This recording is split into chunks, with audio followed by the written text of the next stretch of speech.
Amendment to H.R. 2666, offered by Ms. Eshoo. And the amendment will be considered as read. The staff will distribute the amendment, and the gentlelady is recognized for 5 minutes in support of her amendment. Thank you, Mr. Chairman. I think the members of the full committee on both sides of the aisle are now familiar with this amendment.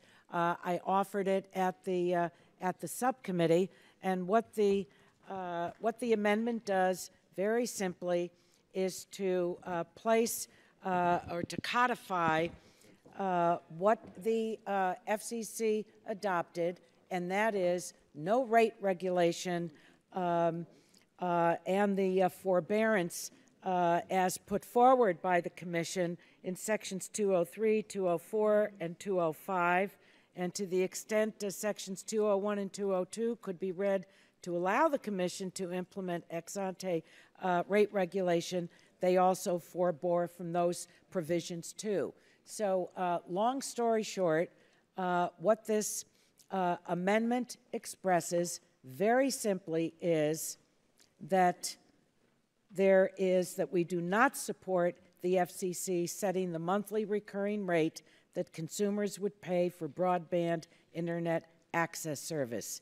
And this is a position that I think has been consistent with what the expressions of the chairman of the subcommittee have expressed, members on both sides of the aisle. I think it's very, very clear, and I offer this amendment, and I would ask not only the full consideration, but the support of members for this, because as I said a moment ago, it simply codifies the forbearance used in the FCC's order and ensures it cannot be reversed by a future commission. Period. Amen. And I'm going to oppose the amendment, but I want to ask the council a question as we review this amendment. And my question is this: Council, would this amendment prohibit the FCC from any kind of post facto, in what I'll describe as post facto rate making, by going back after the fact and penalizing somebody for the rate that they charged? No, sir. The FCC's existing forbearance leaves in place their enforcement authority. All right. With that, I think this gets to the whole underlying issue I have with, in part, with this amendment, is that we don't want them rate regulating. I agree with my colleagues on that. We don't want them rate regulating after the fact either. And so that, among other issues of this amendment, lead me to oppose it, and I'd encourage my colleagues to do likewise. Let me just ask this. To the extent that Sections 201 and 202 could be read to allow the Commission to implement these ex ante, if I'm pronouncing it correctly, rate regulation, the Commission forbore from those provisions as well. So given what Mr. Walden just asked in your response, can you respond to 201 and 202 and the forbearance from those as well? Section 10A of the Communications Act requires a test for forbearance that requires that the FCC be able to certify that forbearing from that provision will not affect their ability to ensure something is just and reasonable. It's circular reasoning to say that they can forbear from the test for just and reasonable rates under a test that requires you to determine that you have the ability to ensure justness and reasonableness. So you're saying there's another test that the FCC could have put into place but didn't? There's a test the FCC itself must apply. What is forbearance? The FCC, under Section 10A of the Communications Act, has a test for forbearance, which has a three-part test. The test requires that the FCC be able to show that forbearing from the rule is in the public interest. It has to show that forbearing from the rule is not necessary for the protection of consumers, and it has to show that enforcement of such regulation or provision is not necessary to ensure the charges, practices, classifications, or regulations by, for, or in connection with that telecommunications. But what does that? Are you saying that you don't? What's the implication here? That the forbearance that the FCC adopted is not solid enough? It's not believable? It's not sound? It doesn't. I don't understand what's being called into question.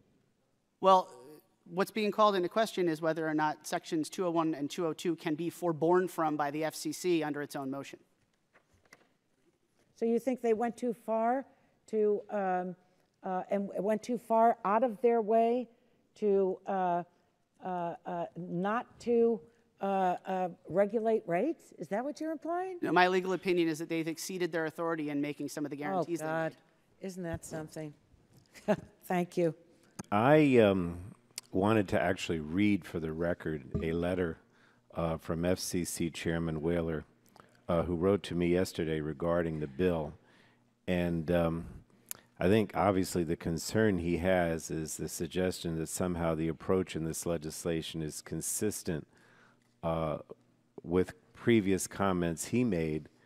And I think after reading the letter, you can see that actually it's the Eshoo amendment that is consistent with what Chairman Wheeler has previously testified to. So if I could just read this, it's not very long, and I think it's easier to just read it so everyone understands what what the Chairman Wheeler is saying.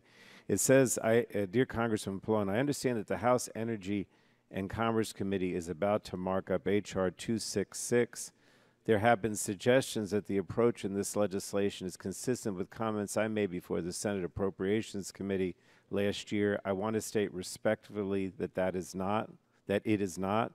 In the open Internet order, the Commission expressly issued the future use of prescriptive industry-wide rate regulation. That is the law of the land. We achieve that goal by forbearing from the elements of the Communications Act that require prescriptive industry-wide rate regulations, sections 203, 204, and 205. To the extent sections 201 and 202 could be read to allow the Commission to implement ex ante rate regulation, we forbore from those provisions too. And this is the light touch regulatory framework that worked for mobile voice. The same approach will work for broadband. This broad forbearance in the open Internet order was the basis of my comments to the Senate Appropriations Committee. Senator Boozman asked if I objected to Congress prohibiting the Commission from the rate regulation. I responded that if Congress wanted to ensure that a future Commission would be unable to unforbear, I would have no difficulty with it. What I said then remains true today. If Congress in its wisdom decides to make doubly sure that the forbearance in the open Internet order is the law of the land, that is Congress's prerogative. But this bill does more than that. It would introduce significant uncertainty into the Commission's ability to enforce the three bright line rules that bar blocking, throttling, and paid prioritization rules, as well as our general conduct rule that would be applied to issues such as data caps and zero rating. It would also cast doubt on the ability of the Commission to ensure that broadband providers receiving universal service subsidies do not overcharge their consumers. Finally, it would hamstring aspects of the Commission's merger review process. I'm committed to ensuring that forbearance today is forbearance tomorrow, but I write to make plain that this bill is not consistent with the views that I expressed last year. And I think, in fact, the Eshoo amendment is consistent with what Chairman Wheeler has testified to. I'd ask unanimous consent that the letter from Chairman Wheeler be entered into the record. Without objection. And obviously support the Eshoo amendment for these reasons. I saw that letter, and actually it's kind of confusing.